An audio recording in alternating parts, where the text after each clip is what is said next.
Selamat malam promo semua. How are you today? Fine lah ya pastinya. Lagi gabut nggak nih? Kalau lagi gabut, nih Mimin punya film yang menegangkan banget nih. Film baru 2020 kemarin. Judulnya Crocodile Island. Pemain utama di film ini ada Galen Lo yang meranin jadi Lin Hao si ayah, sama Liao Yinyi yang meranin jadi Lin Yi si anak. Jadi filmnya nyeritain tentang Lin Hao sama anaknya terdampar di Pulau Buaya.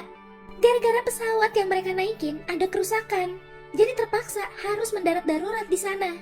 Dan mereka harus berjuang bertahan hidup dari binatang-binatang ganas yang ukurannya gede-gede banget.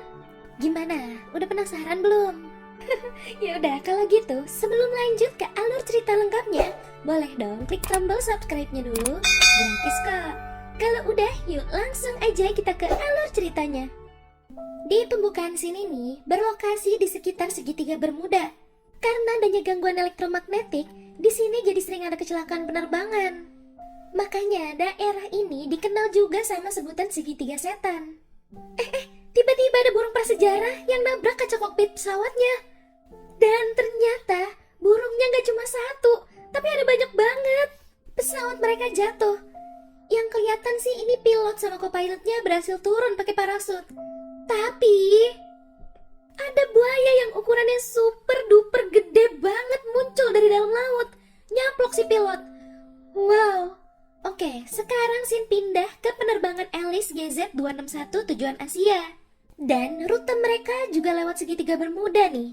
Bener aja, pesawat mereka tiba-tiba turbulensi. Pilot nyoba ngomongin menara kontrol buat minta nurunin ketinggian terbangnya, tapi nggak ada jawaban. Ya udah, akhirnya mereka mutusin buat tetap turun sampai di ketinggian 2000 meter. Baru aja keadaan balik normal, burung-burung prasejarah itu muncul lagi.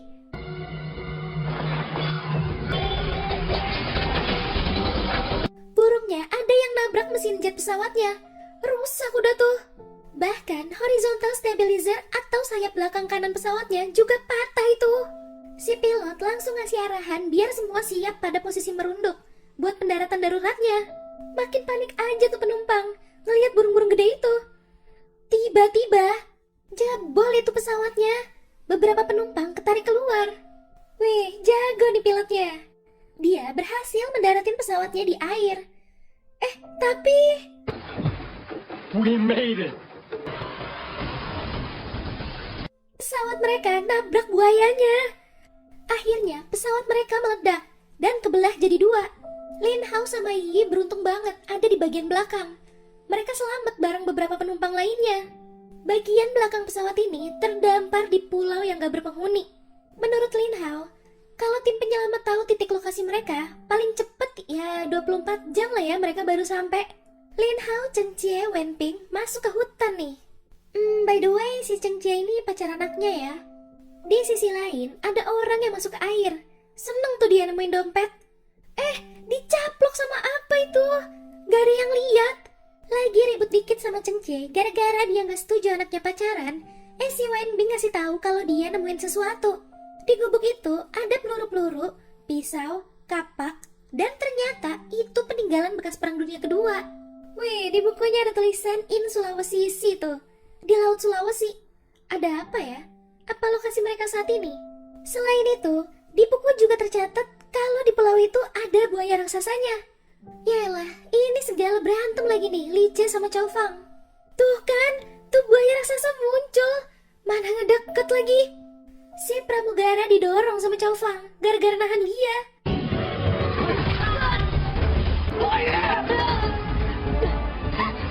Akhirnya si pramugara yang jadi kena caplok sama buayanya. Banyak loh itu ternyata buayanya.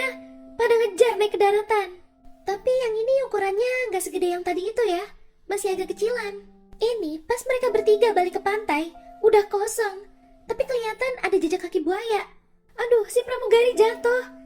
Padahal itu Chow Fang di deket dia loh. Bukan dibantuin gitu. Akhirnya si pramugari jadi tewas dicaplok. Mereka kabur sampai nemu sungai nih. Istirahat dulu tuh mereka. Gak lama mereka bertiga juga sampai di situ. Alah, ini mereka gak sadar. Itu di samping orang yang kakinya lagi berdarah ada buaya. Udah gak bisa apa-apa deh tuh ya. Dicaplok aja udah itu.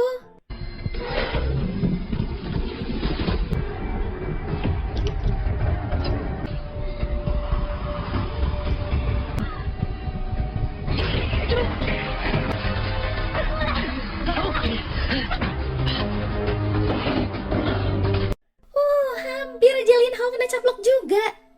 Buayanya nyerang si Imba yang kakinya keselip di antara batu tuh jadinya. Di sini si Yiyi bilang, sementara mereka bisa pakai kompas dari HP buat cari jalan. Kalau baterai habis, bisa lihat dari usia tumbuhan sama dari arah tumbuhnya tumbuhan. Tapi ayahnya ini kayak ngeremehin dia gitu ya. Dianggapnya si Yiyi tuh nggak ngerti apa-apa. Mereka sekarang mau balik lagi ke gubuk tadi. Mereka mau bermalam di sana. Karena ngelihat tangan ayahnya luka, dia bawain peluru buat diambil isinya. Bisa buat ngeredain peradangan lukanya. Harus dibakar gitu bubuknya. Emang ekstrim sih ngobatin pakai teknik ini. Tapi daripada infeksi kan ya. Malam itu, untungnya mereka masih ada makanan dari pesawat mereka. Tapi suasana makan malam itu jadi gak enak nih, gara-gara Yiyi ribut sama ayahnya lagi. Ternyata Yiyi tuh kecewa sama ayahnya. Menurut dia, ayahnya nelantarin dia sama ibunya yang sakit sampai meninggal kemarin itu. Ya udah, semua masuk ke gubuk, kecuali Wenbing. Dia mau ngajak ngobrol Lin Hao dulu.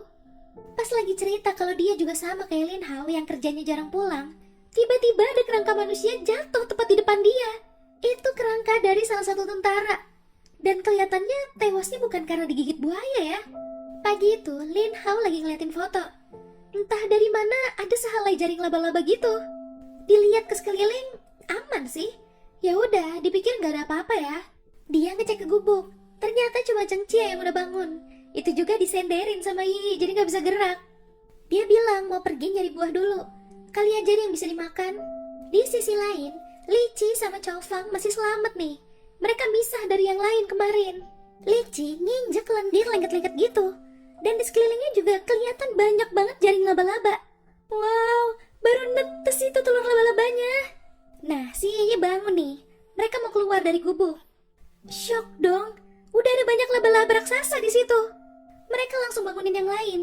Mereka juga mutusin buat pelan-pelan keluar dari gubuk itu. Cheng Jie nyoba bangunin Wenbing yang masih pules tidur nyender di pohon. Si kokoh ini malah mau kabur sendiri tuh saking ketakutannya. Malah nabrak pohon dia. Pas banget ada tuh laba-laba di atasnya. Ya udah, jadi sarapan paginya tuh dia. Gara-gara berisik teriakan dia, laba-laba raksasa yang lainnya jadi pada ikut bangun. Lin Hao yang lagi ngumpulin buah dengar suara teriakan. Ya, mereka dihadang sama satu laba-laba raksasanya nih.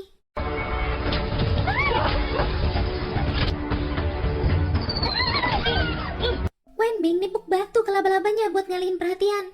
Sementara yang lain balik lagi ke gubuk.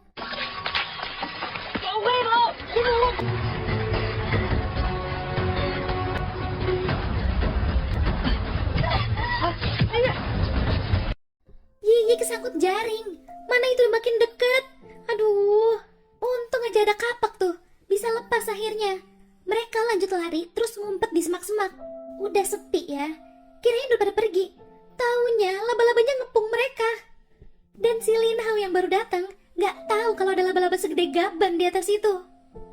Dia malah mancing laba-labanya biar yang lain bisa kabur. Pas banget nih si Wenbing datang. Mereka berdua masuk ke gubuk. Lagi nunggu aman, tiba-tiba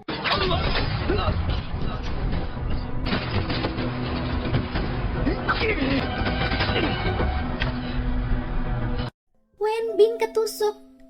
Tapi ini dia sempet nih nitipin jam tangan yang mau dia kasih ke anaknya ke Lin Hao. Kaki laba-laba yang tadi dia putusin pakai pisau, dia jadiin pedang.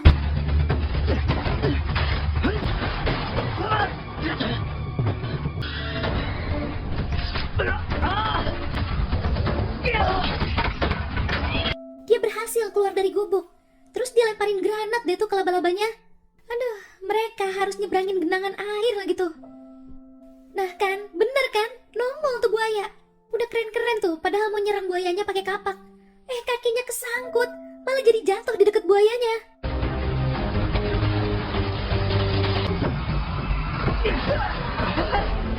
Pas banget tuh buaya mau nerkam. Pas Lin Hao datang nyelamatin dia. Lin Hao berhasil ngegocek buayanya. Buayanya kabur masuk air lagi. Disinilah si Yiyi akhirnya sadar kalau ayahnya nggak seburuk apa yang dia pikir. Di scene lain, Lici sama Chow Fang nemuin sungai. Mereka bersih-bersih di situ. Lici ngerasa ada sesuatu nih di air. Taunya itu si Chow Fang. Mau nakalin si Lici dia. Lici nggak mau. Nah, si Lici ngira ini si Chow Fang yang nyenggol kakinya lagi. Padahal itu buaya. Lagi dan lagi si Chow Fang kabur. Gak nolongin. Emang cemen banget nih orang ya. Aduh, asli deh. Ketemu nih kabin pesawat tentaranya. Katanya sih dulunya pesawat ini ngangkut bahan nuklir. Bisa jadi binatang-binatang di sini bermutasi ya gara-gara radiasi nuklirnya. Dan ada sini alat komunikasinya, cuma rusak. Sementara si Chengche benerin alatnya, Li Chen nemu senjata di kabin. Bagus deh ya buat mereka. Oke, berhasil nyala. Mereka langsung ngasih tahu lokasi mereka. Belum selesai mau ngasih tahu kalau di pulau ini ada binatang-binatang raksasa, udah keburu mati. Ya udah, yang terpenting sekarang mereka harus ke arah tenggara. Menurut Yiyi, tim penyelamat bakal datang dari arah sana. Lin Hao akhirnya minta Yiyi buat jadi penunjuk arah. Seneng tuh sih, akhirnya dihargain kemampuannya. Oh, di sini kita baru tahu nih, kenapa si Chow Fang tuh nggak pernah mau nolong. Dia takut mati. Soalnya dia baru aja dapat donor jantung yang selama ini dia tunggu-tunggu. Nongol nih yang lain. Ngumpul lagi deh. Sayang si Lici keburu tewas. Nah, ada rakit nih, tapi cuma muat satu orang. Ya udah, Lin Hao nyebrang duluan, ngecek aman atau enggaknya. Baru deh yang lain ikut nyebrang. Baru setengah jalan, buaya raksasanya nongol.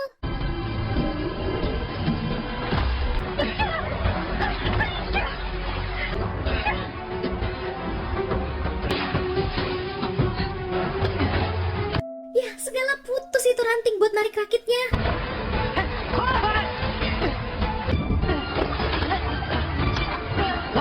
Lici nyelamatin istrinya.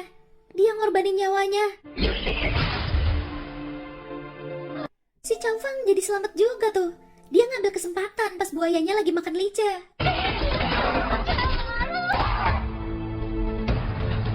Sekarang mereka jadi kepencar. Sialnya, si Yi malah kebarengan sama Chow Fang. Padahal Yi mau nolongin loh. Malah didorong. Mau ditumbalin ke buayanya sama si Chow Fang. Udah sedeng nih dia. Chen Che langsung balik arah, mau nolong Yi.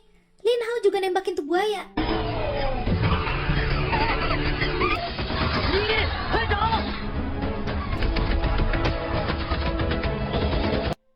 Kena peluru nyasar tuh kakinya.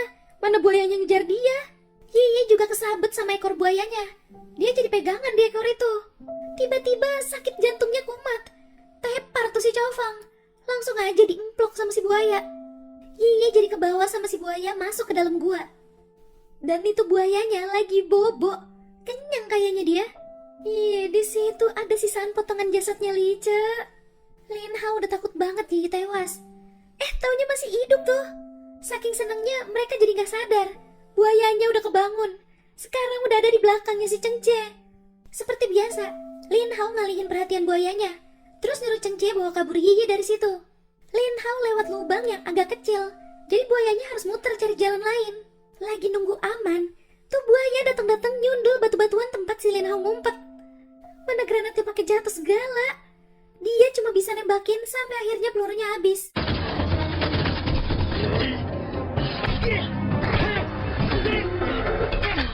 Untung Chengche datang lagi. Dia disuruh cari granat yang jatuh tadi. Oke, sekarang giliran Chengche yang beraksi nih. Dipancing buayanya biar ngikutin dia. Pas sudah enak posisinya, langsung deh tuh dilemparin granatnya.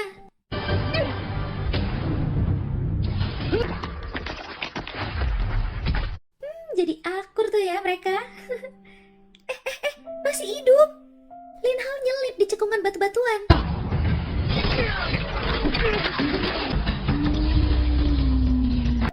Pas tuh buaya tepat di atas dia, dibeset tuh pakai kaki laba-laba raksasanya. Ini baru bener-bener is dead tuh buaya. Di akhir scene, cuma mereka berempat yang selamat.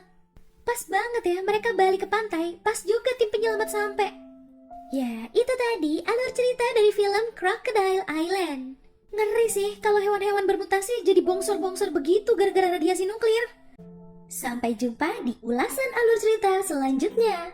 Selamat malam.